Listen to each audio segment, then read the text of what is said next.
Hi, everyone. Thank you so much for joining us for Best Practices for Secure Firmware Patching webinar.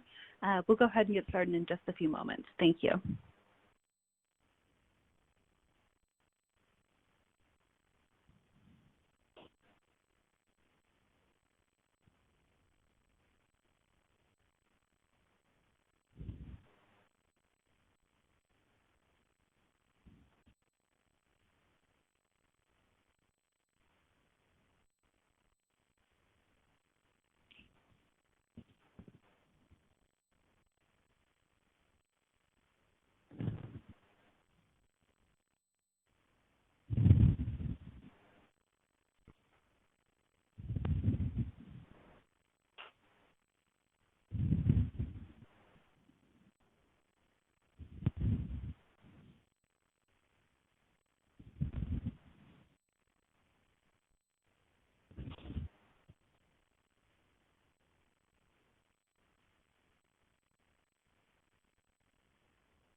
Hi, everyone. Thanks so much again for joining us for Best Practices for Secure Firmware Patching webinar, a part of the UEFI 2020 Virtual Plug Fest.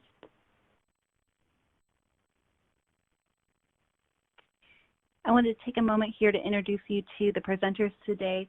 We have Alex Bozhanuk, who is the co-founder and CTO of Eclypsium, and then Tim Lewis, who is the CTO for Insyde Software. And I'll go ahead and pass it off to the presenters. Thank you, and good morning. I think one of the things when we talk about firmware security, firmware has flies under the radar for so many of us. It's not something that we look at. It's not something that we see. Most we can usually say about firmware is that my system booted. Hooray. But firmware, the threat to firmware is real in terms of security. Firmware holds a unique and valuable security position in the system. No matter which piece of hardware you're using, it is firmware that starts it up and sets up the environment that is used to make it secure and reliable for the other applications which we'll run later. It's true to say that computer systems are only as secure as their firmware. Now, the value to a hacker is not access and control of the system's hardware usually. Usually the value to a hacker is access to the system's data. My laptop might be only worth $300 or $500 or $1,000, but the information that's on that laptop, which might be hospital records or photos or personal information, might be a lot more valuable. And because of that, and because firmware does hold this unique position, and because the system's data is valuable to hackers, firmware is under increasing number of attacks. Not just from researchers and hackers, but from professionals. Frankly, from my standpoint, if I had hackers and researchers are good for me because they help harden my systems, but professionals are the ones that worry me and keep me up at night, because they are the ones who are looking to attack the system and take and extract value from it, things like ransomware. And it's not if there is going to be an attack or a vulnerability, but rather when a vulnerability will be found in the code. There's just there's little time to get it out there. We try to do the best we can delivering firmware, but someone's going to find someone, some smart person's going to find some, and it's going to be attacked. For firmware, one of the unique things is that the threats often appear years after the first shipment. In the case of the LoJax, it was 2 years after the first shipment that it was, 4 years, and for ThinkPwn, it was 2 years. The reason for this is that a system only becomes valuable as a target for an attack when there are a sufficient number of them in the marketplace to make it worthwhile to make the investment to create the attack. And that is requiring now, as some systems start having longer and longer lifespans, especially in the IoT segment, that support for shipping platforms will have to extend longer than ever before. So I'm going to have to recreate firmware for platforms that have shipped 10 and 15 years ago most of the time I can't even remember which compiler was used on those systems that long ago, but it's still a requirement now that attacks are starting to happen on systems that have been in place for a longer period of time. And it not only extends longer into the future, but actually extends even before the end user actually gets the system. This is a quote from Microsoft's Guarding Against Supply Chain Attacks, that you start having attacks from the manufacturing floor into the warehouses before they get shipped, into the delivery systems, and until finally it reaches the desk wherever it's going to go, where bad actors compromise hardware by inserting physical implants into a product component or by modifying firmware. Often, these manipulations create a backdoor connection between the device and external computers that the attacker controls. Once the device reaches its final destination, adversaries use the backdoor to gain further access or exfiltrate data. You'll notice it mentions two different methods that are used in these supply chain attacks. One of them is physical implants, which is possible and has been seen, but actually the other one is modifying firmware. Modifying firmware is actually an easier play for people who are making these kind of attacks in the supply chain because it has a predictable deployment time. It requires no soldering, and one attack can be deployed against multiple targets. Alex? Just to continue and adding a couple points to the team's arguments. So for the last years, we saw that the firmware got more and more vulnerabilities.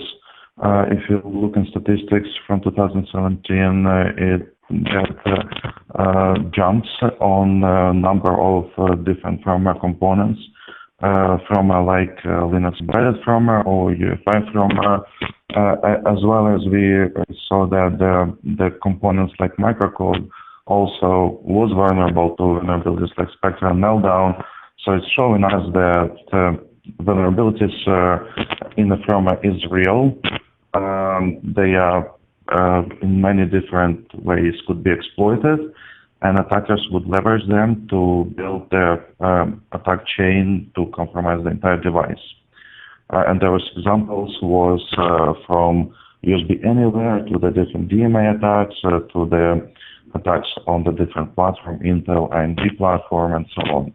So why would attacker do that? Why would attacker exploit the vulnerabilities in the firmware? So first of all, as they mentioned, is to take the highest privilege in the system. So it could be SMN, it could be go into the BIOS, it could be stealth and persistent in certain components like network card or BMC, as well as compromising firmware would give the attacker ability to damage the device, so make the device unbootable. So if the attacker go in a normal software space, most likely the software could be reinstalled. If the attacker go in the hardware and firmware space, the attack could make the system fully non-workable, fully not bootable. From the different organization points, firmware become important and used in the wild attacks. So from the Gartner point of view, 70% organization would have an issues by 2022. There's also different agency from the government sector, as well as from the different security vendors, also highlighting the problem and the space of the hardware firmware security.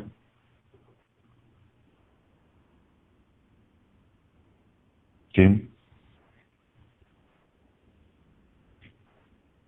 So how do firmware attacks get delivered? Firmware as vehicle attacks work by modifying existing firmware to create a vulnerability. That is, as it left the development engineer, as it left the OEM, the vulnerability wasn't there, but it was added sometime after that. And from an enterprise standpoint, we need to give assurance to the enterprise that the current firmware is what was delivered from the OEM. The second type of attack is a firmware as agent. It uses existing firmware weaknesses to create vulnerabilities. That is, the vulnerability was present as it was shipped, and we need to give assurance that the current firmware isn't being used for an attack, and that the latest version fixes whatever the vulnerabilities are. The problem is that the update process, the process by which an organization or end user decides to get an update for their firmware is kind of problematic. Right now, it really depends on the end user or the IT department usually to pull the updates towards them rather than being pushed from the OEM. This is actually from a quote from a cybersecurity employee awareness training material, which tells the end user, please call the help desk immediately if you have a reason to believe your computer has been infected with a virus. If it reacts slower than usual, stops running for no apparent reason, fails to boot, or seems to be missing important files and prevents you from saving your work. Now, the problem with this is that we're asking the end user to be aware enough of their operating environment to know not only that something is wrong, that the thing that is wrong is that they have some sort of attack, virus attack, firmware attack, and that they should then prompt the process of going and looking for a fix or an update for their system. Can we do better than this? That's really the focus of this, and I think we can, both from a developer side and also from an enterprise IT side. So the part of the problem is that it is a very complicated ecosystem that produces the platform that ends up in a server room or in a data center or on your desktop. On one part, you've got the user and the IT department who are trying to do their daily jobs, and they're trying to figure out, has there something happened to them? Is there something happening? Should I go look? Which website should I go look at? Should I apply it? On the other hand, you have the OEM and the ODM, the BIOS vendor and the silicon vendors, who are receiving information about vulnerabilities on a pretty regular basis and are trying to apply updates and deliver those updates. That is, they're trying to get the information about the update, prepare the update, and then push that update the other direction. And it turns out that the biggest barrier here is crossing the line between the IT department and user and the OEM. On one side, how does an IT department or use it audit their own firmware security status? That is, how do you know if you've been hacked? How do I do that proactively? How do I get notified? And on the other side, how does an OEM reliably deliver firmware updates? And reliably means not only does it have a smooth channel for that update to be delivered, but also once it's delivered and it's being applied, can it be applied reliably in such a way that it doesn't brick my system or give the end user the fear that it will brick my system? So these are problems that are due to the complexity of the ecosystem that we work in. So how does a user know that they need an update with what we have? What do we have now that can help with firmware security? And these are there's a toolbox of tools that are there, from UEFI BIOS virus scanners that go out and check not only your hard disk, but now check your flash part. The TPM devices or TCM devices, the pieces of code that are being executed are measured into them and generate a unique hash. And this allows you to determine the execution patterns to see if the boot pattern this time was the same code that booted the last time you turned on the system. Most people know TPM, this kind of when they have to redo their BitLocker password. But the TPM does give you a confidence that the order of execution for the x86 firmware is what it was last time. UEFI provides some tools. The ESRT table that is produced actually lists the pieces of individually updatable firmware that it knows how to update and its version, so that allows later tools to audit which firmware the BIOS thinks is there. And of course, there are commercial solutions like Eclypsium's platform, which provides enterprise-wide firmware inventory and monitoring. There are some open source tools that deal with this problem as well. ChipSec is an open source framework for analyzing the security of PC platforms, including hardware, system firmware, and platform components. And what it does is it goes out and checks the register settings of the chipset and other devices to make sure that they're set in the most secure configuration. It can calculate a fingerprint or hash of the firmware volumes that contain all the code and of the individual drivers. And it's pretty flexible about running underneath Windows, Linux, Mac OS, and the UEFI shell. It does have some limitations for being used as a sort of cure-all for reporting the status of your system. One of them is that it does generate a very detailed report, but that report needs interpretation to know what is a pass and what is a fail. It's certainly not a report that I want to hand to my grandmother to tell her that, you know, to determine whether or not her system has been hacked. And that my grandmother's pretty technical. So at the same time, one of the problems with ChipSec is that it must be run with secure boot off. That is, in order to run ChipSec, I currently have to tell the user to turn off secure boot, which keeps their system safe from things, run ChipSec, and then remember to turn secure boot back on. And thirdly, it kind of has limited chipset support today. Not all the vendors of silicon are on board, and not all chips that they produce are currently supported. However, it is a genuinely good start. It is an open framework and can be used by anyone. Insyde SST, in fact, leverages ChipSec to prompt end users for downloads when it finds that something is wrong. What more could we be doing in terms of giving developers the tools they need in their toolbox to deliver reliable update solutions? When we talk about reliability, we want to be able to identify the sections of the firmware which are immutable. That is, they're not supposed to be changed during normal operation, whether it's code or data.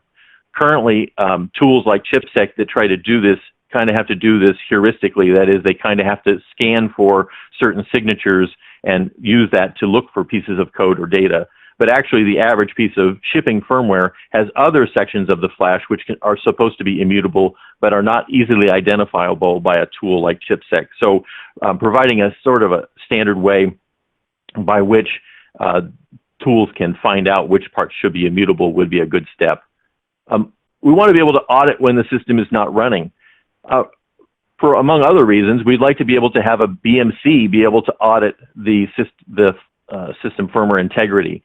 Right now, that requires a very tight coupling between the BMC firmware and the BIOS firmware to know this, but we'd like the BMC to be able to analyze the image that is about to be run and know for sure that it is something that we want to run. Is there a standard way to do that? Or I'd like to be able to have a utility from the bash prompt to be able to run it and be able to see for sure that my system's firmware has not been hacked. Is there some sort of flash map or out there which is signed, which I get some confidence that the firmware image that's running right now has not been hacked. The ability to audit firmware configuration settings. The average piece of firmware has hundreds of firmware configuration settings, many of them stored in UEFI variables, many of them stored in PCDs, but these are not standard, and so trying to audit them to know which pieces are security sensitive is something that tools today can't do without specific knowledge of the version of the BIOS they're running. Also, finer granularity updates would be great. Right today, we can't really use the ESRT or capsule updates in a meaningful way to do individual driver updates and firmware volumes. Now, this is a problem because if I'm an OEM that's shipping 40 or 50 platforms a year, and I find that one driver appears in all of them, and that one driver has a vulnerability, I have to prepare 40 or 50 different images to be updated and delivered into the field. If I could do finer granular updates and just update that one driver like I would an OS update, then I could deliver one update that would apply to all 40 of those platforms. Of course, you still end up with the QA problems, the QA nightmares with different combinations of drivers being out there in the field, and that is a real issue, but it is important. Also, we want to be able to guarantee access to measure other firmware on the platform. Your average platform has dozens of pieces of other firmware. Many of them are not accessed in any standard sort of way, and so it's difficult to be able to measure them to see if they have been hacked at all. And so trying to guarantee access to those images would greatly aid in the ability of tools to provide confidence to end users and IT departments that their system has not been hacked.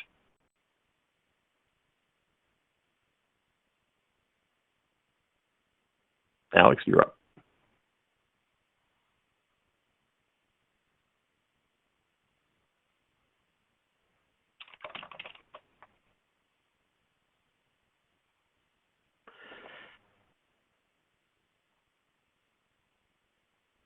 Think.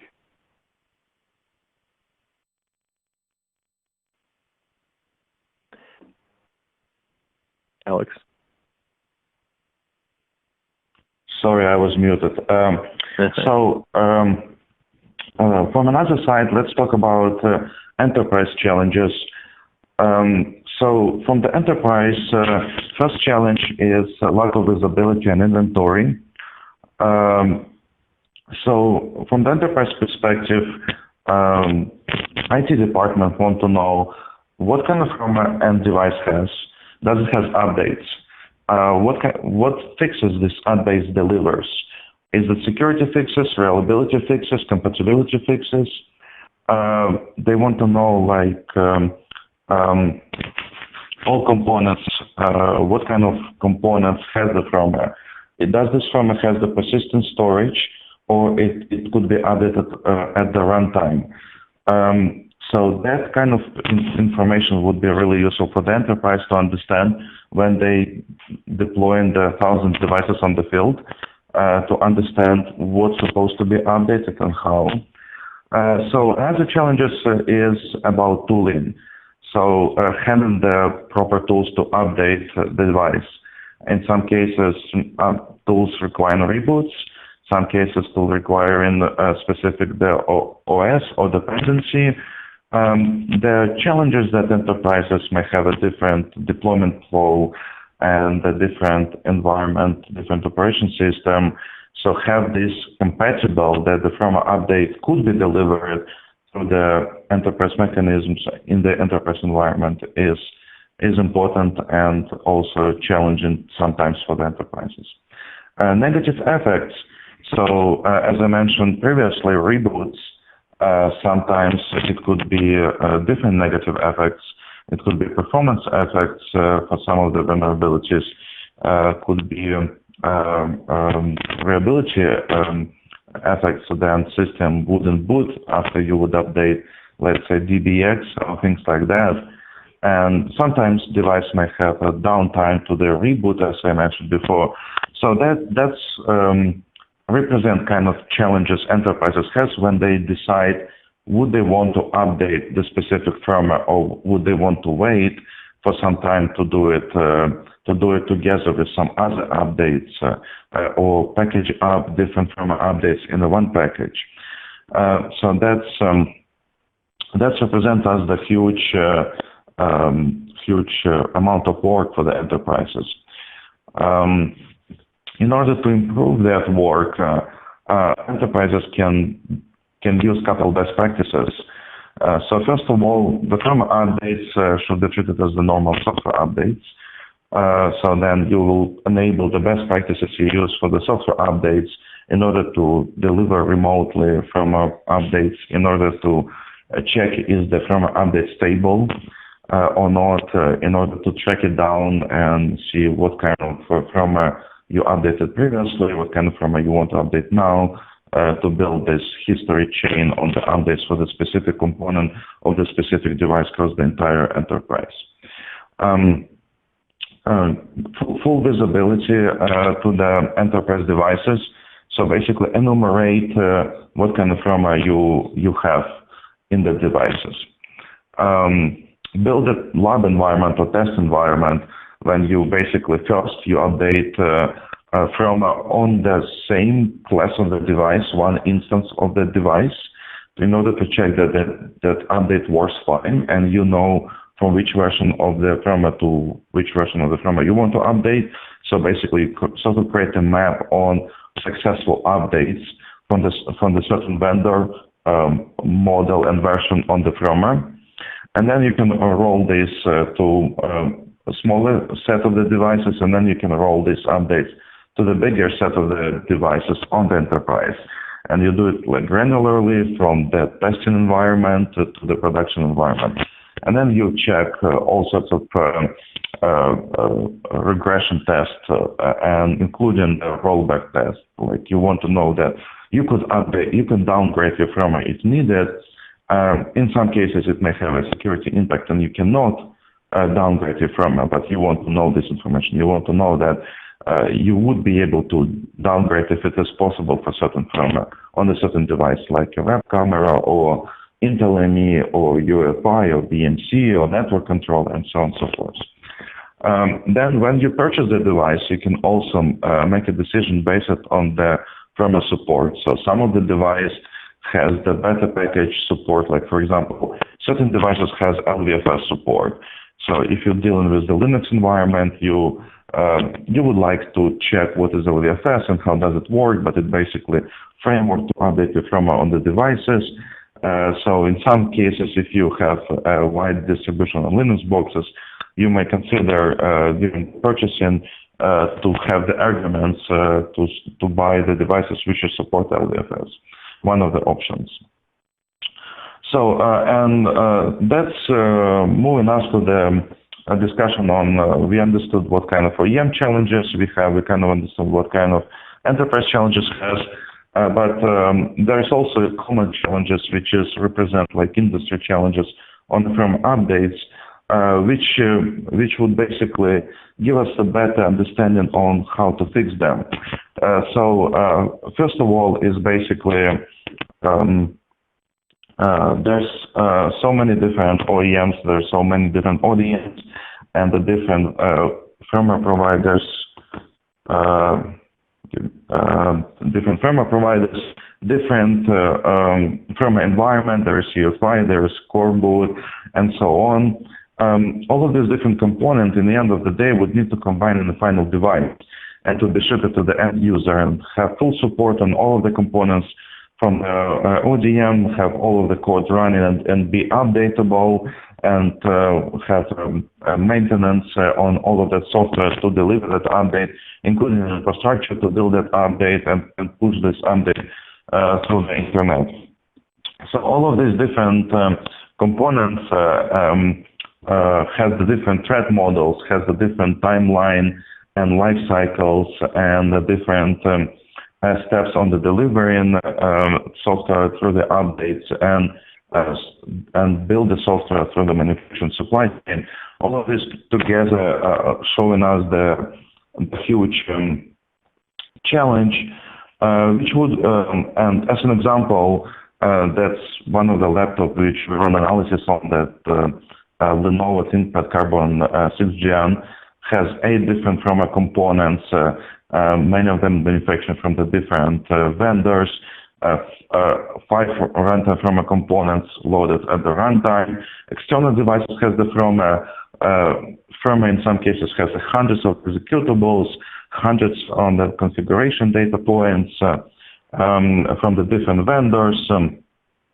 So basically, what we do is this challenge. So first of all, we provide full visibility. So we provide the level on the components on the device, vendor model version, how to read the firmware, what kind of firmware version exists, change log, how to verify the firmware, where to match from the device to the firmware which is vendor release.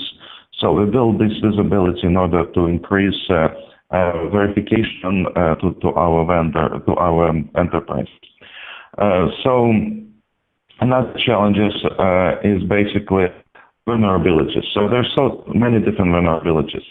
Some vulnerabilities hard to fix, some vulnerabilities even hard to reproduce, some vulnerabilities is hard to deliver. So mainly what we do is we increase the CI/CD firmware updates. So basically, as I mentioned before, firmware is another software, so build automation on top, collect the artifacts on CI/CD, run firmware in emulator when it's not needed to have a hardware dependency, create all sorts of best practices from software about unit tests, regression tests, integrity tests, and so on. So another challenge in the industry is the lack of the basic security.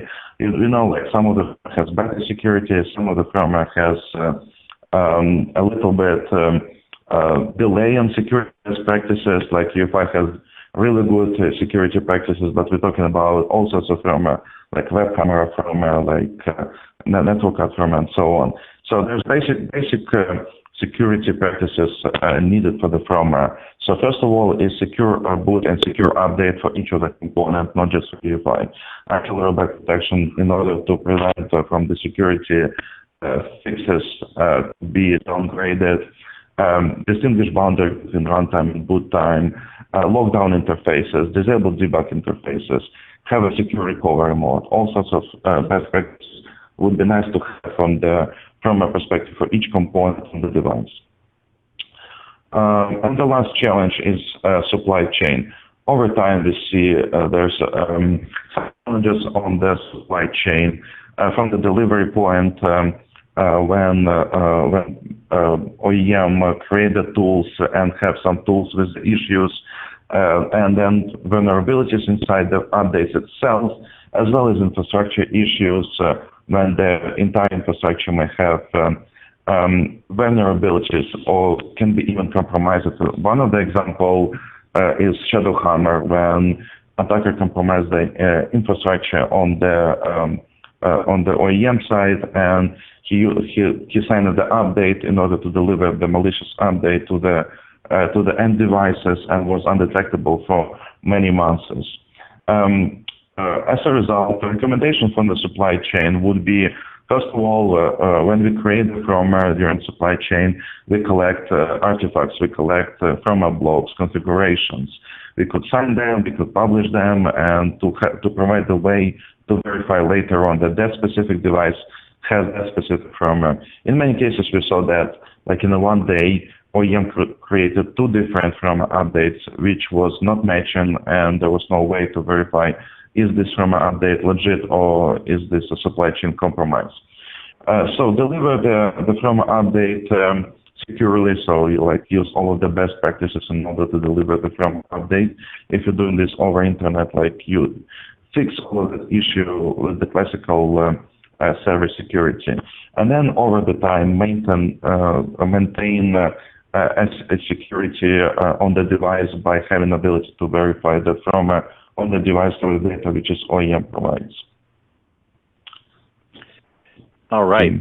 So if you're developing secure firmware, hey, firmware is a target. You need to be enabling every protection, be able to detect something that's been attacked and provide a reliable way to recover if you're doing the development, and work with the industry groups and the industry partners to improve the standard building blocks.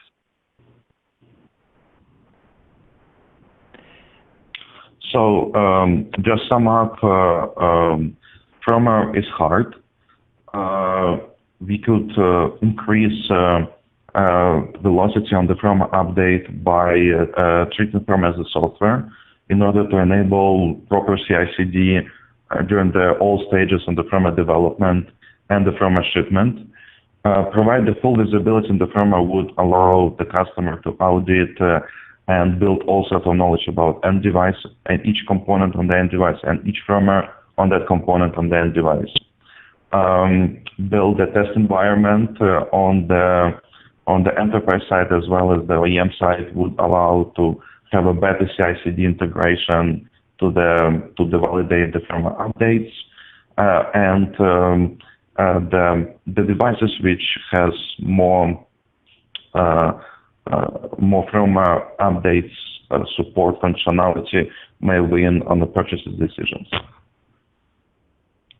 There's some best practices from other organizations like Gartner, Intel, and other NIST and others about the firmware updates. Definitely encourage you to take a look on them offline.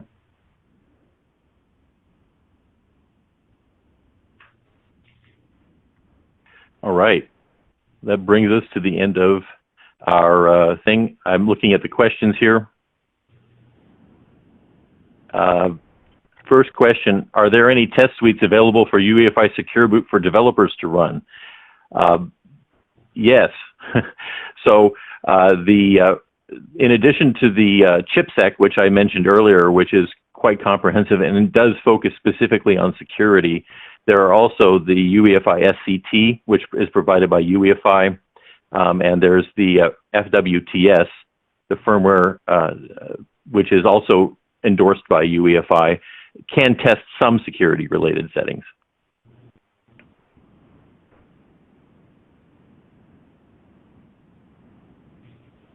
Great. The next question here is, what are your recommendations for a fractured environment? How can we get OEMs to come together, and are there steps that we can take to successfully update the firmware on all of their platforms? So I would say that the standard way to publish information about the device would make a huge difference. For example, if you would know like how to publish what kind of components has the firmware, what kind of components what kind of interfaces these components could provide to read and verify the firmware, this could publish through all sorts of different mechanisms. For example, LVFS, as I mentioned, or Tim mentioned, chipset. So all of these tools basically have this way to provide information about registers. If you would make it like up level and would have a standard, so let's say I have a laptop, I have 10 components, and I know everything about these 10 components because I have this document which you can map it to the registers in the chips. I can run my tests, and I can map it to the LVFS and update my firmware. That would give the much better, deeper level of the visibility and standard way to see on all of the components in my device. Let me follow that one up too. I think one of the problems we're seeing from end users and IT departments is they have to go, if they have 5 different vendors who provided their platforms, they often have to go to 5 different places at least to find the updates for them. In the Microsoft ecosystem, you have Windows Update, and in the Linux ecosystem, there's LVFS, which provide a single point of distribution for updates, a single point of uploads, which I think is really valuable because you don't have IT departments going to 5 different places. You have them going to one place to look for their firmware updates.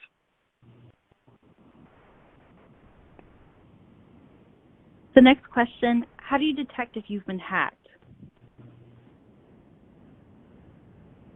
So you basically, depends on what kind of compromise happened, but first thing which you can do is basically read the firmware on the device from one or more different interfaces and compare the result and compare it to expected state. So when the vendor publishes update, you can basically find the corresponding expected state and then compare that back to the state of the device. And if you find some things which is different from the expected state, you can basically run more deeper investigation. And one of the reasons why attacker would compromise the device is basically build some post-exploitation functionality, steal credentials, scan memory, drop the files on file system, and so on. So basically, you're looking for 2 things. One is anomaly, which is unexpected, and then second is malicious payload in the end.